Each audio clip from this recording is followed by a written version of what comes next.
Hello everyone and welcome to Nervous Nessie. I have officially lost count of which video number this is in my airport series. I think I actually said video 5 on 2 videos. But this is the next video in my airport series where we talk about everything that has to do with flying, whether it's the airports, the airlines, or the airplanes. And today I wanted to talk about 8 questions that you will get asked whenever you go through immigration at the airport. So let's get into the questions. Now, for these questions, I want to emphasize that the shorter your answer, the better. Yes, you want to tell about what your trip is going to look like and you're excited, but it's better to say less until you get asked another question and then you can indulge a little more. But less is more with these questions, especially this first question, which is, what is the purpose of your trip? Now, trips generally fall into 2 categories. It's either business or pleasure. And you want to kind of keep it along those lines. If you are traveling for work, simply say you're traveling for work. If you are on vacation, you can say I'm going on vacation or I am traveling for pleasure. But you want to keep the answer short.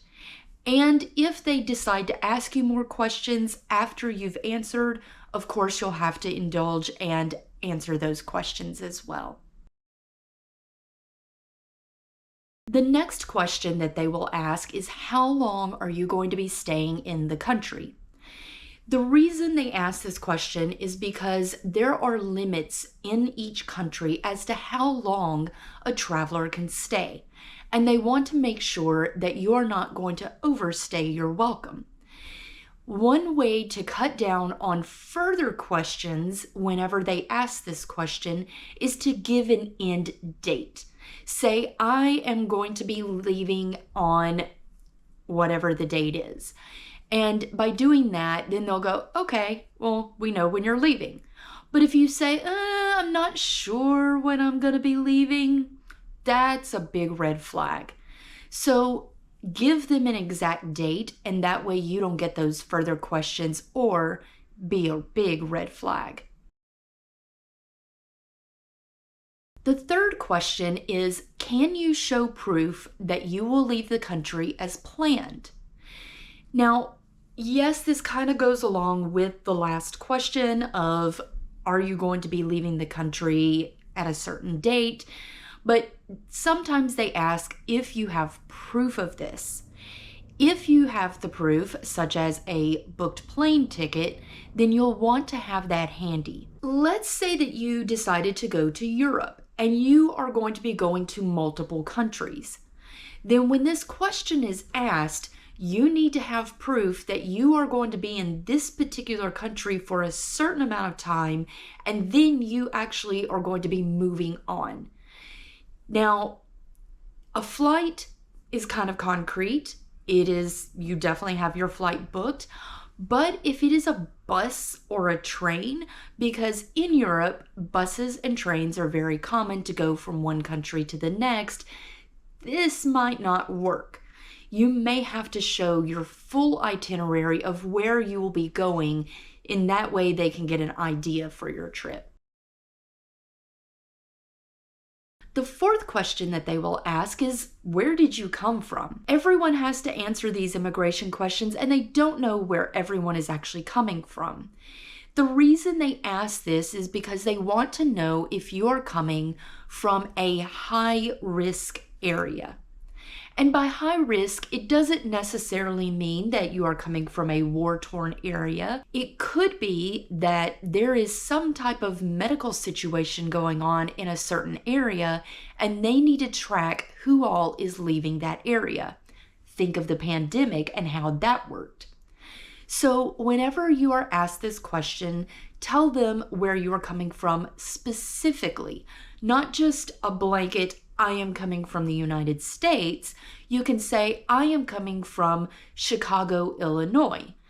Or I am coming from the O'Hare Airport in Chicago, Illinois. Even if you have layovers, you want to mention those as well. Maybe it's, I am coming from Chicago into England, and now I'm in this other country. Make sure you list out all the places that you have been, and that way they can track all of that. The fifth question that they will ask is, where will you be staying? Now, I know it seems a little nosy for them to be asking these questions and wanting to know specifically where you're staying.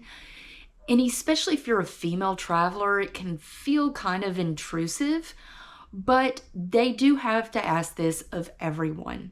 So when they ask this question, give them the address or give them a generalization of, I am staying at the Marriott Hotel in this particular location.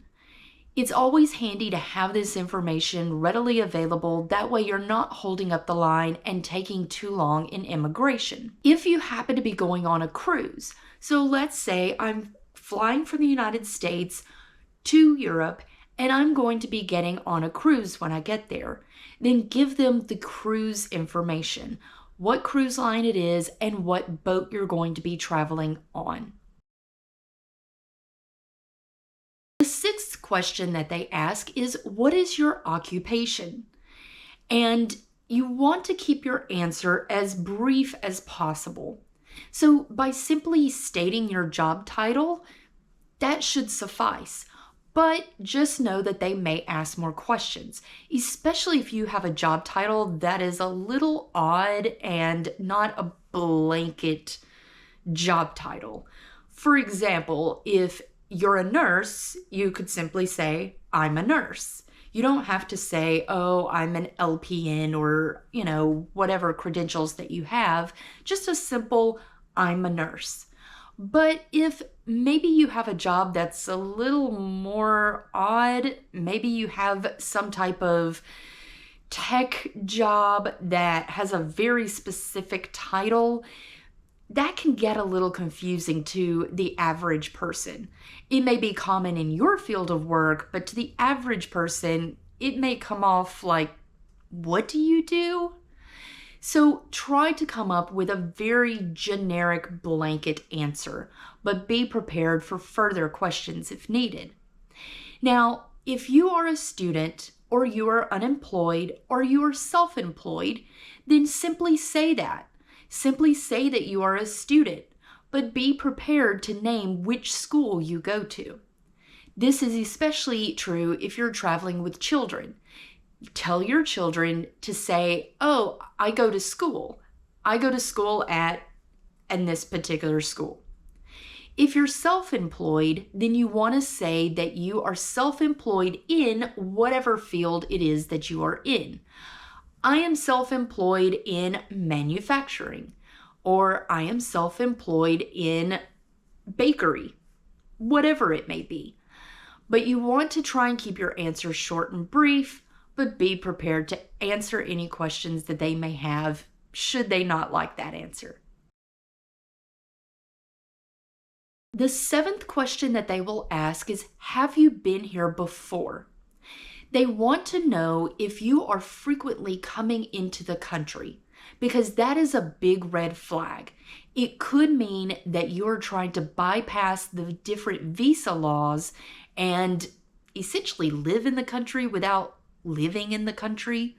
So if you have been there before, you'll need to tell them when you were there and how long you stayed. There could be instances that you are having to travel from one country to another for business. That's very common. And if that's the case, let them know that. They can look back at the dates and verify when you were there. But if you've never been to the country before, simply state, no, this is my first time. And the last question that they will ask is, who are you traveling with? And you want to list all of the people in your party. Maybe it is your family and you say, I am here with my spouse or significant other and my children, my 2 children. You want to list how many people and who they are and how they are related to you. Maybe it is your friends. I am here with 4 of my friends and we are doing a bachelorette party. Or maybe you're traveling alone and you simply state, I'm traveling alone. But just know, especially for women, if you are traveling alone and you are going to other countries, then you may get additional questions, such as, where is your spouse? Where is your husband? If you get those questions, don't be offended. It's just the cultural norm of that region. It's kind of uncommon in certain parts of the world for a woman to be traveling alone. So being asked where your husband is quite common, and you shouldn't be offended. Dealing with the immigration side of travel can be a little annoying, and especially when you have long immigration lines. So to cut down on those immigration lines, knowing these questions ahead of time, having your answers ready, and having any type of documentation pertaining to these questions ready will make you go through the immigration line much easier and quicker. I hope that sharing these questions with you will make going through immigration easier for you. And if you have any questions about these questions, then feel free to leave them in the comments below. If you have any questions that you've encountered, maybe it's some of these supplemental questions to these questions that you always get asked whenever you travel, I would love to find out those questions below. And I look forward to seeing everyone in the next Flying Series video. Bye!